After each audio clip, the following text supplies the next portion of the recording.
Facebook বন্ধুরা, যে যেখান থেকে আমাকে দেখতে পাচ্ছেন বা আমার সাথে সংযুক্ত হবেন, সবার প্রতি রইল আমার আন্তরিক সালাম। আসসালামু আলাইকুম। সর্বপ্রথম আমি সেই সব শহীদদের প্রতি শ্রদ্ধাবোধ, তাদের মাগফিরাত কামনার মাধ্যমে আমি শুরু করতে যাচ্ছি, যারা বাংলাদেশকে আবার নতুন করে স্বাধীন করেছেন। আর আজকে আমি আমার এই বক্তব্যগুলি, আমার এই কথাগুলি স্বাধীনভাবে পেশ করার সুযোগ পাচ্ছি, এবং সেই সকল ছাত্র ছাত্রী ভাইদের প্রতি আমার গভীর শ্রদ্ধা, যারা তাদের মেধা দিয়ে বাংলাদেশকে স্বাধীন করেছেন। তাদের প্রতি আমার আন্তরিক শুভেচ্ছা ও সালাম। প্রিয় ফেসবুক বন্ধুরা, আপনারা হয়তো অনেকেই জানেন যে গহরগাঁয়ের মধ্যে বিএনপি মূলত মাথা তুলে দাঁড়াতে পারে না। আর এর জন্য বিভিন্ন কয়েকটি কারণ থাকে।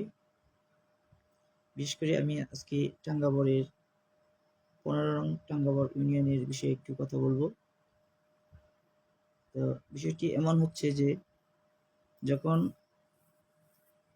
দুঃশাসন ছিল, আওয়ামী লীগ যখন ক্ষমতায় ছিল, তখন আমরা অনেকেই হারুন মোল্লা নামক ব্যক্তির নামের সাথে অনেকেই পরিচিত। উনি বালুর ব্যবসা করে অনেক বিএনপি বা সাধারণ জনগণের বাড়িঘর ভেঙে পড়েছে এই বালু নেওয়ার কারণে। আর ওনার যে কর্মচারী বলতে কামলারা ছিল, 500 টাকার বিনিময়ে তারা সেই কামলা বা গুন্ডামি করত। সেই সব লোক আজকে সাধারণ জনতার উপর আবার হয়রানি চালাচ্ছে। আমার প্রশ্ন হচ্ছে, যারা ওই সময় 500 টাকা রোজের কামলা দিয়ে বিএনপি বা জনসাধারণের ঘর বাড়ি ভাঙতে সহায়তা করেছে, আজ তারাই এই লুটপাট চালাচ্ছে, তাহলে ওরা কারা? ওরা কি আওয়ামী লীগ না বিএনপি? সময় সুযোগ বুঝে আমি যেটা বলতে চাচ্ছি, ওরা দালালি করে ওই সময় আওয়ামী লীগের ছত্রছায়ায় ছিল, এবং এই সুযোগ বুঝে, এই সুযোগে তারা এই এখন লুটপাট চালাচ্ছে। তো আমি টাঙ্গাবারবাসীকে বলতে চাচ্ছি যে, তাদেরকে প্রতিহত করুন। লুটপাটের দল আমাদের বিএনপির দল না। আমরা দালাল চক্র থেকে বিরত থাকব এবং তাদেরকে প্রতিহত করার চেষ্টা করব। আর আরেকটা জিনিস আমি বলতে চাচ্ছি, আজকে যাদের বাড়িঘরে হামলা করা হচ্ছে, যাদের বাড়িঘর লুট করা হচ্ছে, তারা আমি দেখেছি বেশিরভাগ মানুষ অসহায় সাধারণ জনগণ। আমার প্রশ্ন হচ্ছে, যারা আওয়ামী সন্ত্রাসী হয়ে সর্বোচ্চ ক্ষতি সাধন করেছেন, তাদের বাড়ি পাহারা দিচ্ছেন, আর জনসাধারণের বাড়িতে ভাঙচুর চালাচ্ছেন, আপনারা কারা? কে আপনারা? কেন বাড়িঘর ভাঙচুর করছেন? একজনের বাড়ি পাহারা দিচ্ছেন, যে ক্ষতি করতেছেন আপনারা যাদের বাড়ি পাহারা দিচ্ছেন, তারা এই আওয়ামী লীগ লোকগুলি জনসাধারণের ক্ষতি করেছে, বিএনপির ক্ষতি করেছে। যারা ক্ষতি করেছে তাদেরকে পাহারা দিচ্ছেন, আর জনসাধারণকে আপনারা হয়রানি করছেন, বাড়িঘর ভাঙচুর করছেন। কেন? আপনারা কেন দালালি চক্রের সাথে যুক্ত?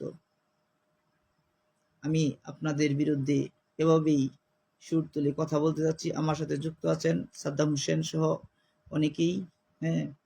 আমি আমার এই প্রকৃত কথাগুলি তুলে ধরতেছি যে একদিকে যারা অত্যাচার করেছেন তাদের বাড়ি পাহারা দেওয়া হচ্ছে, আর যারা অত্যাচার করেননি নিরীহ জনসাধারণের কাতারে পড়েছেন তাদের বাড়িঘর ভাঙচুর করে লুট করা হচ্ছে।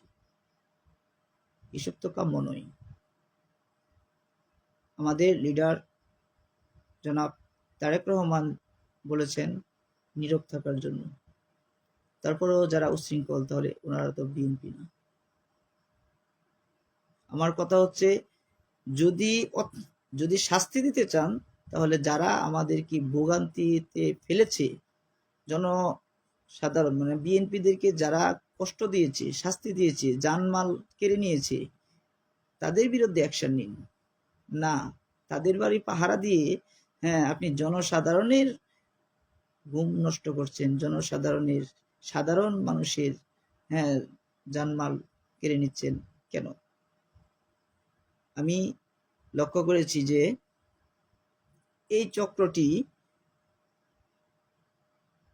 চক্রটি যে আওয়ামী লীগের ছত্রছায়ায় ছিল, এই চক্রটি আবার বিএনপির ছত্রছায়া আসতে যাচ্ছে, একটি দলের ছত্রছায়া আসতে যাচ্ছে।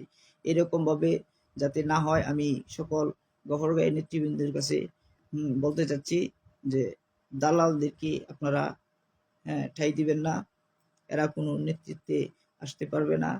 এরা আসলে জনসাধারণ ক্ষতিগ্রস্ত হবে, এভাবেই দলের বদনাম ছড়িয়ে যাবে। সুতরাং কোনো দলপ্রেমী, বিএনপি দলপ্রেমী কোনোদিন কারো ক্ষতি করতে পারে না, এটা আমার বিশ্বাস।